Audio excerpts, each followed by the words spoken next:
Samajwadi party सांसद आनंद भदौरिया हमारे साथ हैं। सर, यूपी के मुख्यमंत्री योगी आदित्यनाथ ने कहा है कि आगरा की पहचान मुगलों की वजह से नहीं बल्कि शिवाजी की वजह से है। क्या आप इस पर कहेंगे और इसके पीछे क्या मंशा लगती है? देखिए, उत्तर प्रदेश में जैसे जैसे 2027 नज़दीक आएगा उस वैसे वैसे इस तरीके की बयानबाजियां और बढ़ती जाएंगी, क्योंकि पिछले 8 बरस में उत्तर प्रदेश की सरकार के पास और उत्तर प्रदेश के माननीय मुख्यमंत्री जी के पास जनता से जुड़े हुए कोई विकास के बात उनको बताने के लिए नहीं है। महंगाई कैसे कम होगी इस पर कोई विचार नहीं है उनका। किसानों की आय कैसे बढ़ेगी, किसानों की उपज का मूल्य कैसे मिलेगा, गन्ने की कीमत नहीं बढ़ाई, रोजगार के मुद्दे पर विफल रही सरकार। जब नौजवान आए हैं तो राजधानी लखनऊ में उन्हें लाठी मिली है। कोई एग्ज़ाम नहीं उत्तर प्रदेश की सरकार ने सफलतापूर्वक संपन्न करा पाएगी, क्योंकि जो परीक्षाएं हुई सब पेपर लीक हो गए हैं। ठीक है। तो जब इन मुद्दों पर सरकार के पास कोई जवाब नहीं है तो जाहिर सी बात जो प्रिय विषय है खासकर उत्तर प्रदेश के माननीय मुख्यमंत्री जी का, हिंदू और मुसलमान, तो उस पर अपनी बात रखेंगे। अब क्या मुगलों का इतिहास रहा है, क्या छत्रपति शिवाजी का इतिहास रहा है? सबका इतिहास हिंदुस्तान में कुछ न कुछ रहा है और इस देश की गौरवशाली परंपरा है। हर इतिहास को सम्मान दिया है इस देश की जनता ने। जनता भली बात ही समझती है और इसलिए इन मुद्दों पर अब जनता मोबिलाइज होने वाली नहीं है। 2027 की वही महंगाई, बेरोजगारी, किसानों की समस्याएं, महिला उत्पीड़न, महिलाओं पर जितने अत्याचार उत्तर प्रदेश में हुए हैं, NCRB के आंकड़े से लेकर के, और थानों में अगर आप चाहें तो केवल महिला उत्पीड़न के समय रिपोर्ट्स की बाढ़ आई हुई है।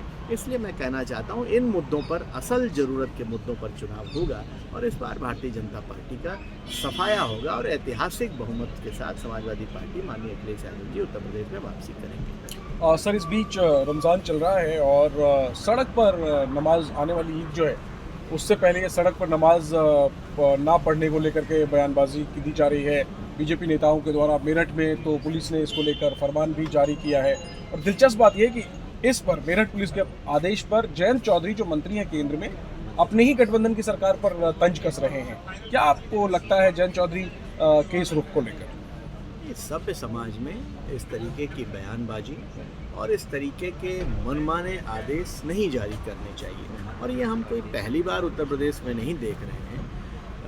पहली बार उत्तर प्रदेश के अंदर बहाना जरूर माननीय सर्वोच्च न्यायालय का लिया गया, लेकिन मंदिरों में भी लाउड स्पीकर लगे, मस्जिदों में भी लाउड स्पीकर लगे, लेकिन ज़बरदस्ती जब मस्जिदों की वॉल्यूम कम कर लिए गए लाउड स्पीकर के, उसके बाद भी ज़बरदस्ती उतारे गए। सड़क पर नमाज पढ़ने के भी आपने वीडियो देखे होंगे देश भर के अंदर, किस तरीके के पुलिस प्रशासन ने नमाज पढ़ते हुए एक व्यक्ति को अपने बूट से मारने का काम किया था। ये आस्थावान देश है और हर धर्म को मानने वाला देश है। यही हमारे हिंदुस्तान की खूबसूरती है। जयंत चौधरी के रुख पर क्या और कहेंगे? अगर सड़क पर जिस तरीके से सड़कें चौड़ी हो रही हैं, जगह कोई नहीं चाहता कि सड़क पर बैठ करके नमाज पढ़े, इसलिए सरकार को और जगह उपलब्ध करानी चाहिए। कोई जानबूझ करके सड़क पर ये थोड़ा कि आवागमन बाधित करे या जानबूझ करके कोई सड़क पर उतरे। जहाँ तक सवाल जयंत चौधरी जी का है, जरूर उन्होंने अगर ये बात कही है जैसा आप बता तंज कस रहे हो, हाँ, तो जाहिर सी बात है, क्योंकि उनके दिल में अभी भी समाजवाद धड़कता है और कहीं ना कहीं अभी भी वो दबे कुचले, पिछड़े उजड़े, शोषित, वंचित, पीड़ित अक़लियत की लड़ाई लड़ने वाले हैं। और आप देखते जाइए, देर सवेर जयंत चौधरी जी भी अभी तो उन्होंने तंज कसा है, कुछ दिन बाद भगा मुझे नहीं कहना चाहिए और समय आएगा तो वो जयंत चौधरी जी अच्छे नेता हैं और जो सच बात होती है वो अक्सर उसको बोल दिया करते हैं बिना इस लाग लपेट के कि इसका असर क्या जाएगा। मुझे लगता है उनके बयान का हमें स्वागत करना चाहिए। ठीक है सर, आखिरी में इमरान मसूद जो कांग्रेस पार्टी के सांसद हैं, उन्होंने आगामी विधानसभा चुनाव को लेकर एक महत्वपूर्ण बयान दिया है। सीट बंटवारे को लेकर उन्होंने कहा कि इस बार 80 में 17 वाला फार्मूला नहीं चलेगा। मतलब ये है, वो कह रहे हैं कि कांग्रेस विधानसभा चुनाव में ज़्यादा सीटें मांगेगी समाजवादी पार्टी से। क्या आप लोग इतनी सीटें देंगे और नहीं तो क्या गठबंधन खटास में पड़ जाएगा? इस पर आप क्या कहेंगे? इमरान मसूद और आनंद भदौरिया कोई नहीं होते हैं इस बात का फैसला करने वाले। पार्टी के शीर्ष नेता बैठेंगे तब इस पर कुछ बातचीत होगी और मुझे लगता है कि हमारे दोनों शीर्ष नेताओं में बहुत अच्छा सामंजस्य है।